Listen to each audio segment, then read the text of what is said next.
we finally meet. You've heard of my people, of course. Our fame is wide. But perhaps you have not had the pleasure of a formal introduction. Until now. I belong to an exclusive society, one of the cruelest known to man. Can you guess which one? Go ahead.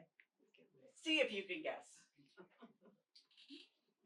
Well, am I a murderer? That's usually the one people go straight toward.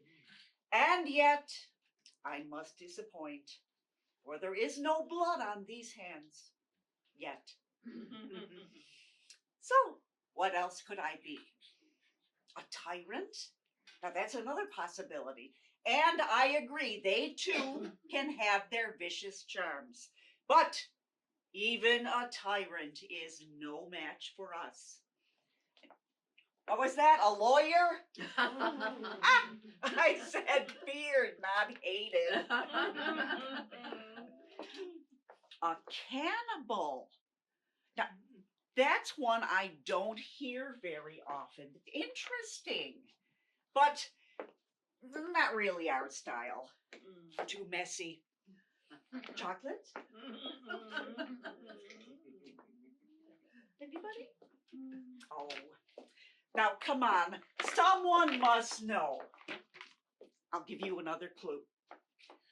Members of our society have the honor of being feared across the globe, like a virus, and not a new one.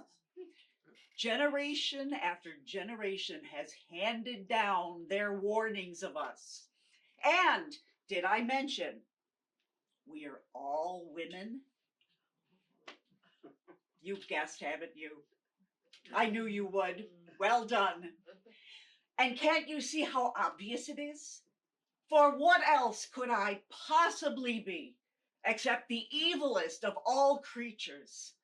I am, of course, a stepmother. Surely that calls for another bow. Or a drink. Has my revelation made your blood run cold? Sent a shiver down your spine? It usually does. People can't help it. From such a young age, you have been taught to fear us on a nightly basis. Don't you remember? Surely you must. Whilst mermaids are given legs, and princes the gift of charm, and young girls breathtaking beauty, we stepmothers draw the short straw when it comes to fairy tales. Writers seem to have this constant fascination to portray us as bloodthirsty, manipulative crones.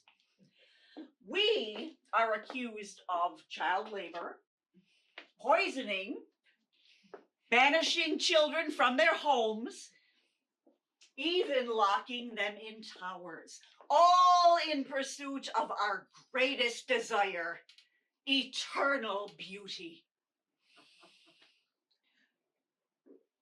The brothers Grimm were particularly brutal to us, as was dear Hans. They would not allow us 1 ounce of maternal affection. Oh, no, no, no. That right was reserved for the real mothers, with their soft lullabies and their endless hugs. Quite a change from the brooms that we gave you to sweep with, or the boxes in which to keep your heart. But at least you never made us boring. That's one thing to be grateful for.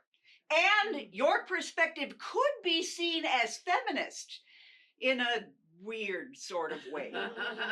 Because at a time dominated by male triumphs, you showed that we women could have ambitions too, even if it was filicide. Did you know there are no wicked stepfathers in fairy tales? It's true. And that's very strange when you think about it, given all the chasing dragons and rescuing maidens that the menfolk do. I mean, those are risky activities. Yet they never perish. Only us women. I wonder why. At least Shakespeare was more inclusive. Poor Hamlet's new stepdaddy had him killed with a poisoned lance. Admittedly, he moaned quite a bit. Did you know that reading has declined across the world? Children in particular aren't reading the way they used to. Literacy rates are slipping. And isn't that wonderful? Because without the stories, the legends of our cruelty would finally have a chance to disappear.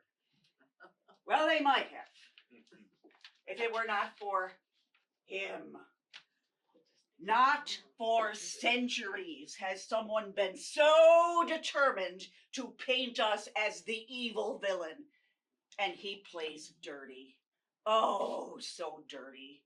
Manipulating his audiences with soundtracks full of catchy tunes that even I tragically have caught myself singing. Damn you, Walt Disney! And so our reign of terror continues. Now, I know a lot of people will say, well, they're just stories, tales, nothing more. But I beg to differ. Because if you tell them often enough, people can't help but believe they're true. It's human nature. It's what we do. And therefore, women like me become trapped in the role. I am a stepmother, and therefore I must be wicked, I must be cruel, and I must be evil. And you know what? I am. But not in the way you might think. Let me tell you a story. My story, as a matter of fact. Like many women, I too dreamed of being a natural mother. But a rising career, a few poor relationship choices, and a fertility clock that stopped ticking at only 40 meant that that would never happen. Instead, I was to be barren. And that, well, that was a lot to take in. But with time, friendship, and assurances from my nieces that I could live with them when I got old, I guess I came to accept it. My life was taking a new direction, and I was going to live it. And then she came along. Her dad came first, of course, sweeping me off my feet when I thought I had them planted firmly on the ground. Sparks flew, rings were exchanged, you get the picture. But it was her arrival that brought the letter in the post. My official invitation to the Society of Stepmothers, or SOS if you prefer. She did not enter all meek and mild like Cinderella. No. She came with trials, tantrums, and a personality that could fill any room. And that smile. Oh, that smile. Immediately, I could feel the spade digging into my heart. The cruelty had begun. She started borrowing my makeup. Her latest trick is the cat's eye, see? This is her work, not mine. She's very good. But as we stood looking in the mirror, side by side, admiring her flicks, I couldn't help but be overwhelmed by a feeling that I can only describe as pure sadness. Not because she was the fairest in the land, although I will admit, yes, she is, It was because in her reflection, I could only see somebody else. She didn't share my eyes, my nose, my profile, nothing. And she never would. And time would only increase that difference if I had time. Which brings me to my greatest fear of all. Because with all the distractions of daily life, it can be easy to forget that membership in this society is not always permanent. This ring was my entry, my supposed lifetime pass. But divorce lawyers are extremely busy for a reason. And forever does not always mean forever. So, what if this love should fade? If we too should lose that spark, what then? Simple. My heart gets broken twice. Firstly, I lose my husband, the love of my life. But secondly, I lose her. The girl who each and every day is taking over a little bit more of my soul. And that fear, it's heart-wrenching. Because, you see, the brothers Grimm were right. We stepmothers are the cruelest individuals known to man. But the ones that we're cruelest to are ourselves. Because we willingly signed up for this. From the very first date, we knew of your existence, yet we ignored the risks and we forged straight ahead. We were perpetrating our own suffering. We were becoming the victims of our own creation. And worse, if the truth be told, I would do it again in a heartbeat. Because for all the hurt, the fear, the dread, it came with the greatest gift I've ever known. Her. And her dad, of course. She has forever changed me. And I like to think that maybe, somehow, I've changed her. She'll never look like me, I know that. But her quirks, her interests, even her facial expressions, some of them, I'm beginning to realize are taken straight from my repertoire and my closet. For you see, she also seems to have latched on to my greatest joy of all, dressing up, especially on a night like tonight. Oh, goodness. Ah, look at the time. I must finish getting ready.